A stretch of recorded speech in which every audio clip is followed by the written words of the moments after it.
നമ്മുടെ ജീവിതത്തിലെ ഒരു സെക്കൻഡും സൽക്കർമ്മമല്ലാതെ ആയിപ്പോകരുത്. അവനാണ് വിശ്വാസി. ഒരു സെക്കൻഡ് പോലും അവന്റെ പേരാണ് വിശ്വാസി. അവനാണ് ഭാഗ്യവാൻ. അതെങ്ങനെ മാറ്റാൻ കഴിയും? സഹീഹുൽ ബുഖാരിയിലെ 1-ാമത്തെ ഹദീസ് എല്ലാവർക്കും അറിയാവുന്ന ഹദീസാണ്. ഇന്നമൽ അഅ്മാലു ബിന്നിയ്യാത്ത്. വിശദീകരിക്കണ്ട.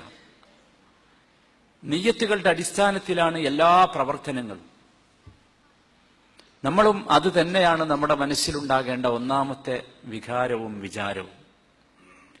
എന്ത് കർമ്മവും, വിശ്വാസിയുടെ എന്ത് കർമ്മവും ആ നിയ്യത്തിന്റെ അടിസ്ഥാനത്തിൽ സൽക്കർമ്മങ്ങളാക്കി മാറ്റാനാവും എന്നത് നാം മറന്നുപോകരുത്.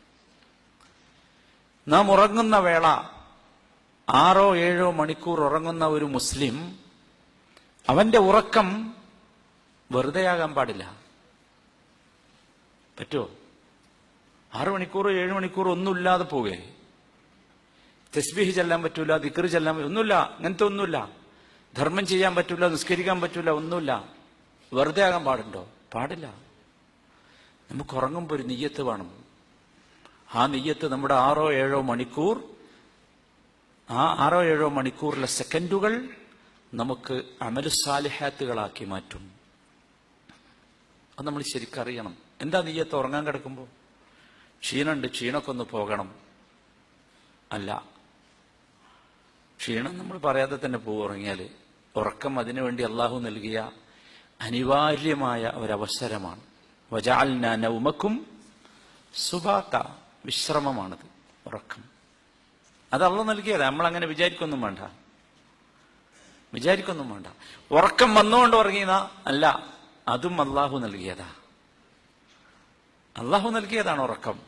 ഉറക്കം വന്നത് അള്ളാഹു നൽകിയതാ, ഒന്നുമല്ല. എന്തിനാ ഉറങ്ങിയത്?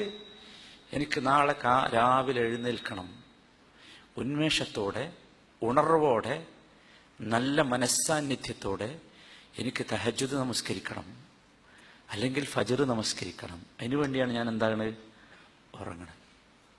അള്ളാഹുവിനോടുള്ള താഅത്ത്, അള്ളാഹുവിന് ഇഷ്ടമുള്ള വിഷയങ്ങൾ ചെയ്യാൻ വേണ്ടി എനിക്കെന്റെ ശരീരവും മനസ്സും ഒന്ന് ഫ്രഷ് ആകണം. അതിനുവേണ്ടി ഉറങ്ങിയതാണ്. അപ്പൊ ഉറക്കെന്തായി? സൽക്കർമ്മമായി. നിങ്ങൾ ആലോചിച്ച് നോക്കൂ, ഇതുവരെ നമ്മൾ ഉറങ്ങിയതൊക്കെ 6-7 മണിക്കൂർ വെറുതെ പോയതാണ്. അങ്ങനെ പോയിക്കൂടാ.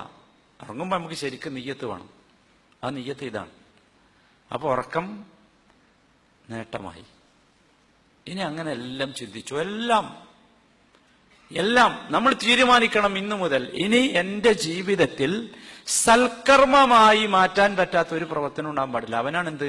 മുസ്ലിം. ഒന്നും, ഒരു വസ്തുവും, ഭക്ഷണം കഴിക്കണതോ സൽക്കർമ്മമാണ്.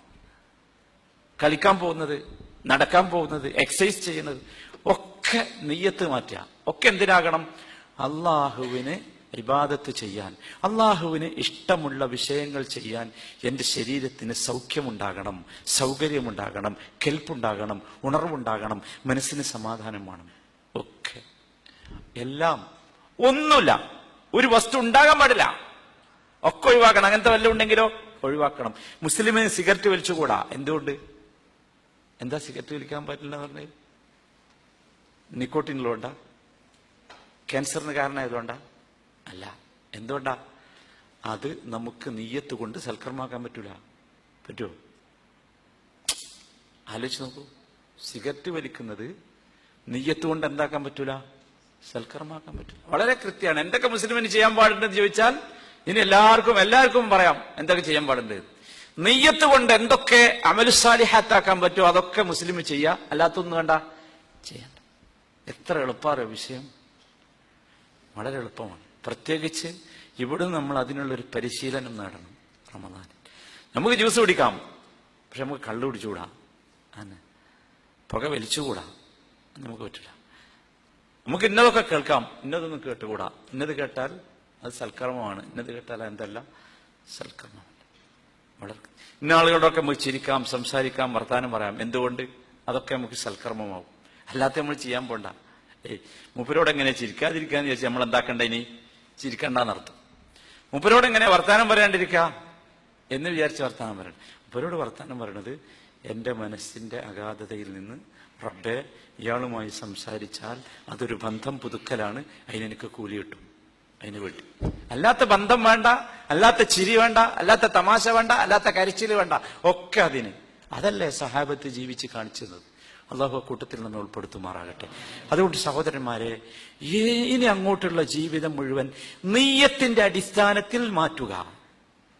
നിയ്യത്തിന്റെ അടിസ്ഥാനത്തിൽ മാറ്റി മാറ്റി മാറ്റി നമ്മൾ ആരാകണം? നമ്മൾ വലിയ ആളുകളാകണം. നമ്മൾ വലിയ ആളുകളാ. അള്ളാഹു നമ്മളെ കുറിച്ച് എന്താ പറഞ്ഞത്? അൻതുമുൽ അഅലൂൻ, അൻതുമുൽ അഅലൂൻ. നിങ്ങൾ തന്നെയാണ് വലിയ ആൾക്കാർ. നമ്മൾ ചെറിയ ആൾക്കാരൊന്നുമല്ല, നമ്മള് വലിയ ആൾക്കാരാ, വലിയ ആൾക്കാരാ. അതുകൊണ്ടല്ലേ സഹോദരന്മാരെ അള്ളാഹു തആല ഇവിടെ വന്ന് ഇരിക്കാൻ നമുക്ക് ഈ ഒരു തൗഫീഖ് നൽകി, നമ്മുടെ വലിപ്പം കൊണ്ടല്ലേ. എത്ര ആളുകളുണ്ട് വേറെ എവിടെയൊക്കെ പോയി ഇരിക്കണം ഇപ്പോ ഈ സമയത്ത് പോലും. ആലോചിച്ച് നോക്കൂ. നമ്മുടെ വലിപ്പം കൊണ്ട് അള്ളാഹു നമ്മൾ അനുഗ്രഹിച്ചതല്ലേ. അള്ളാഹുവിന്റെ അനുഗ്രഹം ഇത്, അള്ളാഹുവിന്റെ അനുഗ്രഹം, അള്ളാഹുവിന്റെ അനുഗ്രഹം, വേറെ ഒന്നുകൊണ്ടുമല്ല. അപ്പൊ അതുകൊണ്ട് പ്രിയപ്പെട്ട സഹോദരന്മാരെ, ഇതാണ് നമ്മുടെ ഒന്നാമത്തെ പാഠം. നിയ്യത്ത് കൊണ്ട് ജീവിതത്തെ സമ്പൂർണമായി സൽക്കർമ്മമാക്കുക. സൽക്കർമ്മമാക്കാൻ പറ്റാത്ത എല്ലാ കർമ്മങ്ങളിൽ നിന്നും നാം അകന്നു നിൽക്കുക. ആ ഒരു ക്രൈറ്റീരിയ മുമ്പിൽ വെച്ച് എല്ലാ പ്രവർത്തനങ്ങളെയും അളന്ന് മുറിച്ച് ഒഴിവാക്കാനുള്ളത് ഒഴിവാക്കുക, കൂട്ടാനുള്ളത് കൂട്ടുക, നീളം കൂട്ടാനുള്ളത് കൂട്ടുക, ചെറുതാക്കുള്ളത് ചെറുതാക്കുക. അല്ലാഹു കൂട്ടത്തിൽ നമ്മെ ഉൾപ്പെടുത്തുമാറാകട്ടെ. നിയ്യത്ത് നന്നാക്കാൻ വേണ്ടിയായിരുന്നു സഹാബത്തും താബികളും താബികളും സലഫുകളും പണിയെടുത്തത്. അതിനുവേണ്ടി നമ്മളും പണിയെടുക്കണം.